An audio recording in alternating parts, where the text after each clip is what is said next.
Boa noite, irmãos, a paz do Senhor. Essa noite vamos refletir um pouco sobre o que Paulo falou lá em Efésios capítulo 4. É um texto que eu já falei diversas vezes e é bom sempre estar repetindo, e em 2021 eu já vou começar repetindo isso para vocês. Efésios capítulo 4. Vamos nós? Começando pelo versículo 1. Diz: Rogo-vos, pois, eu, o preso no Senhor, que andeis como é digno da vocação com que fostes chamados. E para a gente é interessante pensar: eu preciso andar de um modo digno da vocação, do chamamento. Então eu tenho que refletir sobre como que foi esse chamamento, que chamamento é esse? E é legal a gente parar para pensar que ele já vem falando isso desde o início do livro da Epístola aos Efésios. Ele vem falando sobre como foi esse chamamento, o que Deus tinha projetado, o que Deus tinha falado, o que Deus tinha feito desde antes da fundação do mundo, para que nós pudéssemos ser salvos por meio de Cristo Jesus. No capítulo 2 é interessante ver isso. Lá no capítulo 2, no versículo 1, ele vai dizer: Ele vos vivificou, estando vós mortos em ofensas e pecados. Então você, quando foi chamado, você estava morto. Nós estávamos mortos em nossos delitos, em nossos pecados, em nossas ofensas contra Deus. Nós nos separamos de Deus por causa do nosso próprio pecado, das nossas próprias ambições e concupiscências. E lá no versículo 3 ainda do capítulo 2, o versículo 4 do capítulo 2, ele vai dizer assim: Mas Deus, que é riquíssimo em misericórdia, pelo seu muito amor com que nos amou, estando nós ainda mortos em nossas ofensas, nos vivificou juntamente com Cristo. Pela graça sois salvos, e nos ressuscitou juntamente com ele, e nos fez assentar nos lugares celestiais em Cristo Jesus. Nós estávamos mortos em nossos delitos, em nossos pecados, e Ele nos chamou como? Ele enviou o seu Filho para morrer em nosso lugar. Jesus Cristo morre, mas Ele não fica morto, porque Ele foi poderoso e venceu a morte e ressuscitou. Ao ressuscitar, o que Paulo explica para os Efésios é que nessa ressurreição de Cristo, nós também fomos ressuscitados da morte que o pecado causou em cada um de nós. Então Deus nos ressuscitou em Cristo, e foi pela sua misericórdia, foi pelo seu amor gracioso que Ele fez isso por nós, porque nós não tínhamos como fazer isso, nós não tínhamos como nos salvar. Então Cristo nos salvou. E ele vai dizer assim, no versículo 7 do capítulo 2, versículo 7: Para mostrar nos séculos vindouros as abundantes riquezas da sua graça, pela sua benignidade para conosco em Cristo, porque pela graça sois salvo, por meio da fé, e isso não vem de vós, é dom de Deus, não vem de obras para que ninguém se glorie, porque somos feituras suas, criados em Cristo Jesus, para as boas obras, as quais Deus preparou para que andássemos nela. Esse é o chamamento, essa é a vocação. Por isso Paulo já começa no capítulo 4 falando isso: Rogo-vos, pois, eu, o preso do Senhor, que andeis como é digno da vocação com que fostes chamados. Você não pode andar de qualquer maneira, você não pode andar de qualquer jeito. Deus te ressuscitou em Cristo para que você ande para a glória dele. Que o seu proceder, a sua forma de viver seja um louvor, um elogio, uma adoração ao Senhor. Vamos continuar no capítulo 4, versículo 2.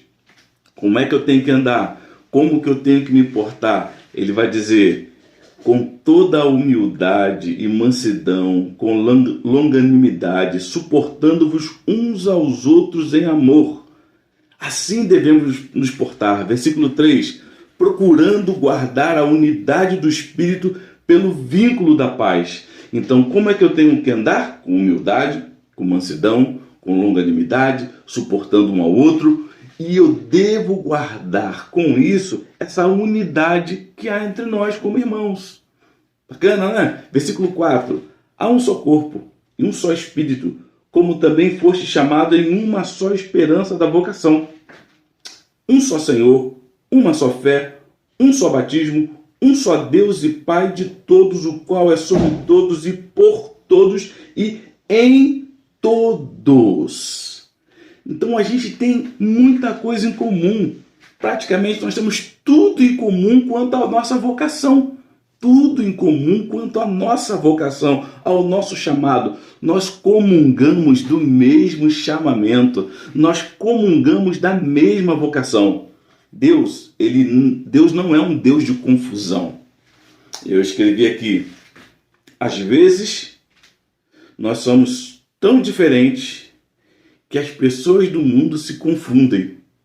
Será que vocês são o mesmo povo? Será que vocês servem ao mesmo Deus? Paulo está explicando que para os Efésios que eles não podem ser assim. Os crentes de Éfeso deveriam manter a unidade do Espírito. Há uma só esperança, há um só corpo, há um só Senhor, há uma só fé, há um só batismo, há um só Deus e Pai de todos. Existe uma única vocação, existe um único chamamento, existe uma única maneira de proceder. Ou deveria existir uma única maneira de proceder de todos os cristãos. Uma identificação. Ao olhar, todo mundo vê, uau, esse é um cristão. Continua, versículo 7. Mas a graça foi dada a cada um de nós segundo a medida do dom de Cristo. Pelo que diz, subindo ao alto, levou cativo o cativeiro e deu dons aos homens. Então a graça de Deus foi derramada sobre todos nós. E foi graça. Não foi algo que nós fizemos por merecer, não foi algo que nós fizemos pelo nosso próprio esforço. Não. Foi a graça de Deus. E o dom de Cristo derramado sobre nós, o apóstolo Paulo faz a relação com o Salmo 68:18, né? O Salmo 68:18 que diz: Tu subiste ao alto e levaste cativo o cautiveiro, recebeste dons para os homens, até para os rebeldes, para que o Senhor Deus habitasse entre eles. É o salmo que a gente lembra, lendo o Salmo 68:18, das vitórias de Davi, das batalhas de Davi, talvez falando de uma das batalhas de Davi, que ele venceu, ele pega os despojos todos daquela vitória. Então ele conquistou a vitória, levou cativo o cativeiro, e ao receber tudo aquilo, ele compartilha com todos. Compartilha com os soldados, com os que lutaram, com os que não lutaram, com os que estavam na cidade, com os que estavam no campo, com todo o povo de Israel. Ele compartilha as bênçãos conquistadas pela sua vitória, pela sua batalha. Ele batalhou. Os soldados lutaram, ele liderou essa batalha. E ao conquistar os despojos, ele compartilha com todos. Então a gente entende isso. A graça foi, versículo 7 lá, a graça foi dada a cada um de nós, segundo a medida do dom de Cristo. Pelo que diz, subindo ao alto, levou cativo o cativeiro e deu dons. Versículo 9 vai dar uma ideia legal sobre isso. Diz assim: ora isto, ele subiu, que é, senão que também antes tinha descido às partes mais baixas da terra. Ele conquistou, ele subiu, porque antes ele desceu, ele foi sepultado, ele morreu, ele foi humilhado, ele foi escarnecido, ele pagou o preço pelos nossos pecados lá naquela cruz, ele foi ao mais profundo. Versículo 10. Aquele que desceu é também o mesmo que subiu acima de todos os céus para cumprir todas as coisas. E isso é legal. Para vencer, Cristo abriu mão da sua própria vida. E ao ter aberto mão da sua própria vida, ele foi obediente até a morte, e morte de cruz. Ao descer no mais profundo, se tornar maldito no nosso lugar, levar a maldição de todos os nossos pecados presentes, passados e futuros, ele desceu ao mais profundo, mas Deus o exaltou soberanamente Ele deu um nome que está acima de todos os nomes, para que ao nome de Jesus se dobre e se prostre, se dobre todo o joelho que está no céu, na terra ou debaixo da terra. Todos têm que se dobrar, porque ele desceu, conquistou a vitória, tomou a chave da morte e do inferno, subiu aos céus. E ele compartilha essa vitória com todo o seu povo. Ele compartilha essa vitória com todos nós, dando dons para que nós sirvamos e façamos a vontade do Pai. Versículo 11. Ele mesmo, esse mesmo Senhor que conquistou a vitória e derramou os dons sobre os povos que o servem, esse mesmo, versículo 11, ele mesmo deu uns para apóstolos, outro para profeta, outro para evangelista, outro para pastores, doutores, querendo o aperfeiçoamento dos santos para a obra do ministério, para a edificação do corpo de Cristo. Então Deus derramou dons ministeriais para cada um de nós, e o propósito disso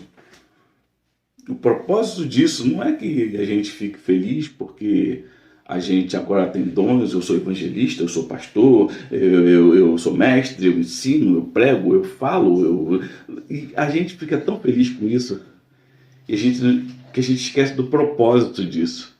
A gente pega isso e começa a fazer como os discípulos. Lembra dos discípulos? Os discípulos, ao andarem com Jesus, a receber bênçãos e dons de Jesus, ao estar com Ele, compartilhar das vitórias dele, começam a pensar, quem vai ser o maior? Quem vai sentar à tua direita? Quem vai sentar à esquerda? Qual de nós vai ser o maior? Qual de nós é o mais importante? E isso é interessante para a gente pensar. Quando nós recebemos dons que não foram recebidos por causa dos nossos méritos, não foi a nossa conquista, foi a conquista do Senhor, a gente começa a querer medir quem é o maior. Então nós pegamos o trabalho da igreja e nós hierarquizamos o trabalho da igreja e dizemos, esse dom é mais importante, esse aqui é menos importante, esse aqui quase não tem importância nenhuma, esse aqui nem precisa ter na igreja. Não. Foi o Senhor que derramou todos esses dons e não existe um dom mais, aquela coisa toda. E para a administração todos são importantes. Todos esses dons que ele fala aqui são importantes. Por quê? Eles servem, no versículo 12, para a edificação do corpo de Cristo. Até, ou seja, ele coloca uma meta. No versículo 13, há uma meta. Versículo 13. Até que todos cheguemos à unidade da fé, ao conhecimento do Filho de Deus, a varão perfeito, à medida da estatura completa de Cristo. Até que a gente chegue a ser como Cristo é, até que Cristo seja formado em nós. Então esses dons derramados pelo Senhor para a igreja, para a administração, para o crescimento, para o trabalho da igreja, é que esses dons sejam usados pelo Senhor no próprio corpo, para que cada um de nós sejamos transformados, aprendamos, sejamos instruídos, sejamos advertidos, admoestados e impulsionados a cada dia, motivados até que Cristo seja formado não só no maior, para que Cristo seja formado em todos, até que todos. Eu acho que a gente não deveria ficar feliz porque a gente chega na igreja, tem um que está firmão e outro que está meio fraquinho, mas tem um montão de gente firmão, olha, tem um montão de gente boa. Não. A ideia é até que todos cheguemos, todos nós. Versículo 14. Para que não sejamos mais meninos inconstantes. Essa formação do caráter de Cristo em nós, ela vai fazer com que nós não sejamos mais meninos inconstantes, levados em roda por todo vento de doutrina, pelo engano dos homens que com astúcia enganam fraudulosamente. Isso nos fará ser como Cristo, o caráter de Cristo formado em nós, forjado em nós, nos fará firmes e inabaláveis. Firmes e inabaláveis. Os falsos mestres virão, os falsos ensinos engano. Jesus falou isso, que viriam falsos mestres. Está no Sermão da Montanha, ele fala, logo na abertura do Sermão da Montanha, ele vai falar que existem falsos mestres, virão falsos mestres. Mas aquele que está formado em Cristo, forjado em Cristo, aquele que está parecido com Cristo, Cristo sendo formado na sua vida, ele não se deixa levar pelos falsos mestres, pelos falsos enganos. Versículo 15. Antes, seguindo a verdade, cresçamos em tudo naquele que é o cabeça, Cristo, do qual todo o corpo, bem ajustado e ligado pelo auxílio de todas as juntas, segundo a justa operação de cada parte, faz o aumento do corpo para a sua edificação em amor. Legal o contraste entre o versículo 14 e o versículo 15 e 16. Antes, no versículo 15, ele começa falando antes, ou seja, ao contrário disso. Ao invés de ser enganado, ao invés de ser inconstante, quando nós buscamos ao Senhor, quando todos esses dons dados pelo Senhor estão ativos na igreja, no nosso meio, ao invés de sermos levados por vento de doutrina de falsos mestres enganadores, ao invés disso nós crescemos em amor. Crescemos, todo o corpo vai ser bem ajustado e faz o aumento do corpo para a sua edificação em amor. Isso é muito legal.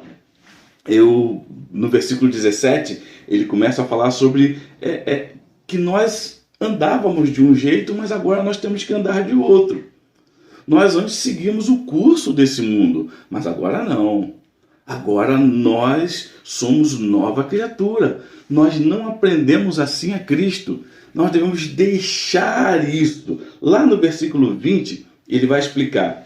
Versículo 20 do capítulo 4. Mas vós não aprendestes assim a Cristo, se é que o tendes ouvido e nele fostes ensinados, como está a verdade em Jesus, que quanto ao trato passado, vos despojeis do velho homem, que se corrompe pela concupiscência do engano, e vos renovais no espírito do vosso sentido, e vos revistais do novo homem, que segundo Deus é criado em verdadeira justiça e santidade.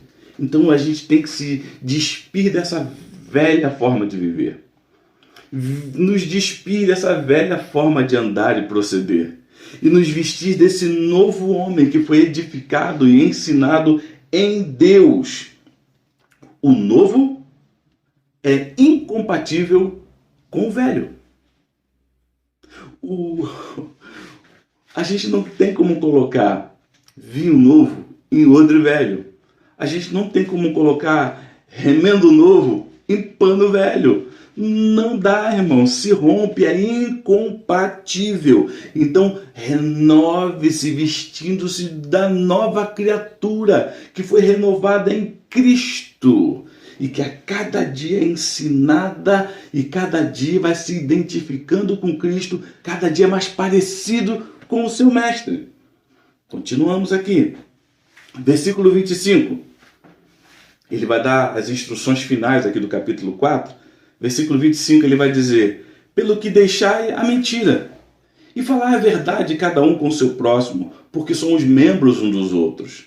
Ou seja, nós não podemos enganar a nós mesmos, porque a mentira, o engano, a astúcia no nosso meio, ela gera divisão, ela gera separação, ela rompe com a comunhão, com tudo em comum. Então, deixai a mentira, falar a verdade um com o outro, porque somos membros um do outro.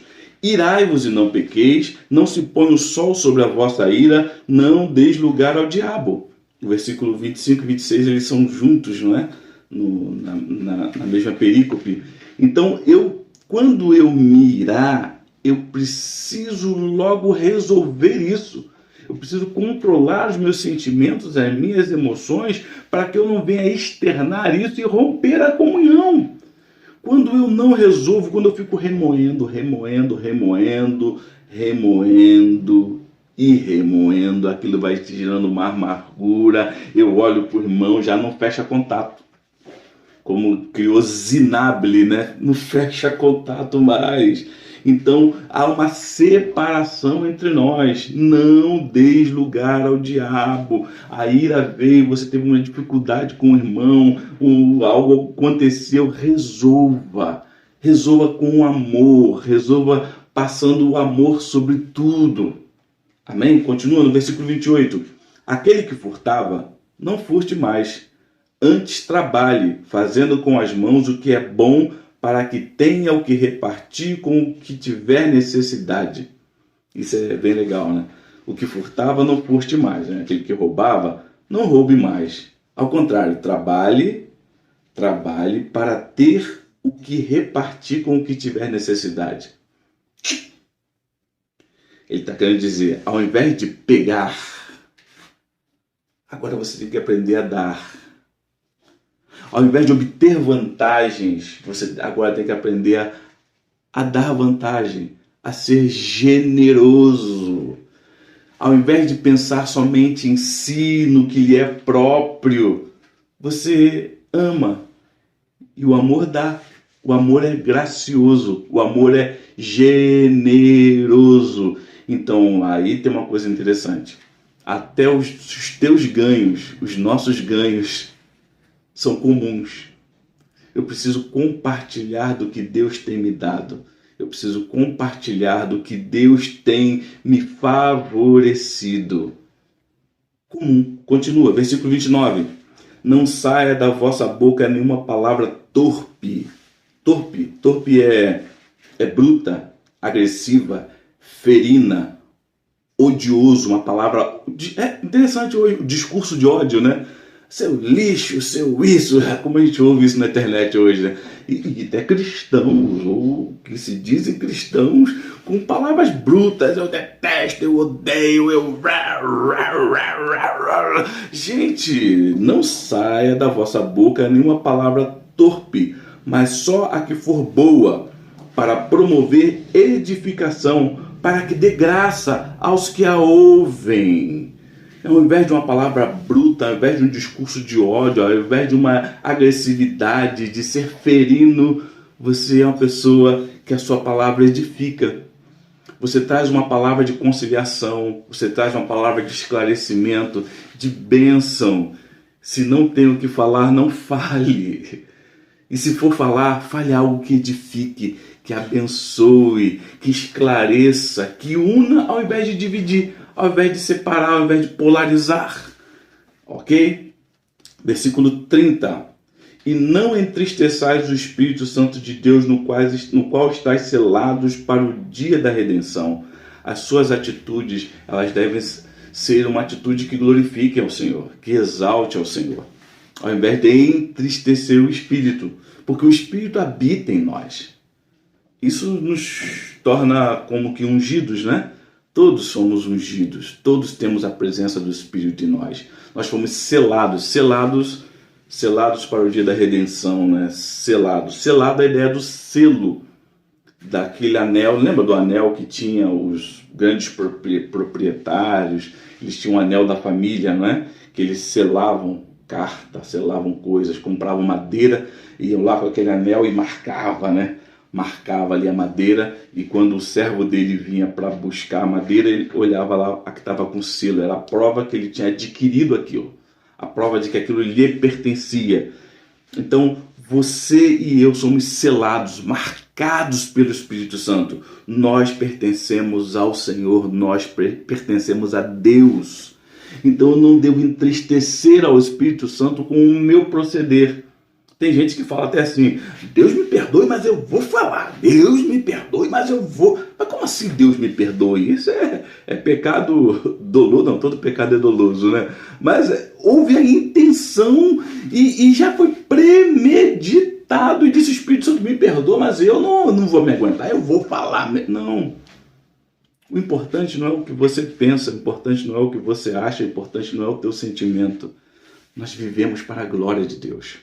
O nosso proceder é para a exaltação do Senhor. Amém? Então tudo que eu fale, tudo que eu sou, tudo que eu penso, tem que redundar em alegria. tem que redundar em satisfação para o Senhor. Versículo 31. Toda amargura, e ira, e cólera, e gritaria, e blasfêmias, e toda malícia seja tirada de entre vós. Isso é um exercício, né? O Espírito Santo está no meio de vocês, está em vocês, está revelando, está mostrando que precisa ser mudado, mas é você que tem que tirar. Somos nós que temos que tirar isso do nosso meio. Somos nós que temos que zelar para que isso não aconteça no nosso meio. Isso é aprendizado. Conforme você vai caminhando e aprendendo sobre Cristo, você vai aprendendo isso. A tirar esses empecilhos, essas coisas que entristecem, que separam, que dividem. Então, toda amargura, ira, cólera, gritaria e blasfêmia e toda malícia seja tirada de entre vós. 32. Antes, sede uns para com os outros benignos, misericordiosos, perdoando-vos uns aos outros, como também Deus vos perdoou em Cristo. Você consegue ver a comparação que ele faz entre uma coisa e outra? Amargura, a ira, né? Ira, a cólera, a gritaria, a blasfêmia, a malícia. Tudo isso em contraste com ser benigno, ser misericordioso, ser perdoador. Ou seja, ser parecido com Cristo e ser parecido com o inimigo das nossas almas. Quando você acaba se tornando meio parecido com o inimigo das nossas almas, em você há a amargura, a ira, a cólera, a gritaria, a blasfêmia, a malícia no nosso meio. Mas quando nós nos tornamos parecidos com Cristo, nós nos tornamos benignos, misericordiosos, perdoadores. Então diz, antes sede uns para com os outros benignos, misericordiosos, perdoando-vos uns aos outros, como também Deus vos perdoou em Cristo. Ande de modo digno da sua vocação. A sua vocação foi essa, você não merecia, você não era ninguém, você estava morto no seu pecado e delito.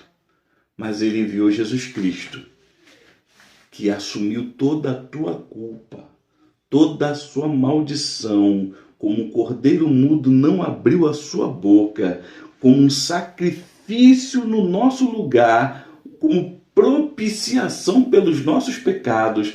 O justo, o puro, morreu pelo injusto pecador. Ele tomou as nossas dores, as nossas enfermidades, levou sobre si, e o castigo que nos traz a paz estava sobre ele. E ele desceu ao mais profundo por causa de mim e você, mas Deus o exaltou, ele deu um nome que é sobre todo nome, e ele subiu aos céus, e ele compartilhou esse dom da vida comigo e com você. Você tem vida hoje, não porque você fez alguma coisa extraordinária. Você tem vida hoje porque Cristo te amou, porque Deus te amou, porque o Espírito Santo habita em você. Proceda conforme Deus procedeu contigo. Seja a cada dia mais parecido com Deus. Eu não sei como essa mensagem chegou ao teu coração, mas se você sente que precisa de uma mudança, você sente que você está cada vez menos parecido com Cristo e você sente, Senhor, eu preciso de mudar. Eu preciso mudar a minha maneira de viver, eu preciso mudar a minha maneira de ser, o meu proceder com a minha família, no meu trabalho, com meus vizinhos, na igreja, eu preciso mudar. Se você quer isso, eu quero orar por você, quero orar pela tua vida. Feche os seus olhos. Senhor, que nesse momento o teu Espírito venha sobre a vida de cada uma dessas pessoas que estão com seus olhos fechados, o seu rosto inclinado, e a tua bênção venha sobre eles, gere uma transformação nessa vida. Que haja um entendimento, que a luz brilhe sobre essa pessoa e essa pessoa possa vestir-se dessa nova criatura que foi preparada e feita no Senhor. Pai, dá-nos graça, dá-nos entendimento, que o inimigo não venha colocar tropeços diante de nós e nós cegamente passemos e caiamos. Não permita, Senhor, que nós tenhamos discernimento do Senhor para que a nossa vida possa te honrar, para que o nosso proceder possa glorificar o teu nome. Abençoa esses irmãos, Senhor. Que abençoa também, abençoa a nossa igreja, abençoa todas as igrejas. Nesse tempo que nós sejamos luz no meio das trevas. Nesse tempo nós possamos ser sal que dá sabor nesse mundo insosso, nesse mundo onde as pessoas vivem na amargura, que nós possamos trazer sabor, alegria, a nossa palavra seja uma palavra que edifique, que seja assim na nossa vida, no nome de Jesus. Amém. Que Deus abençoe ricamente a tua vida.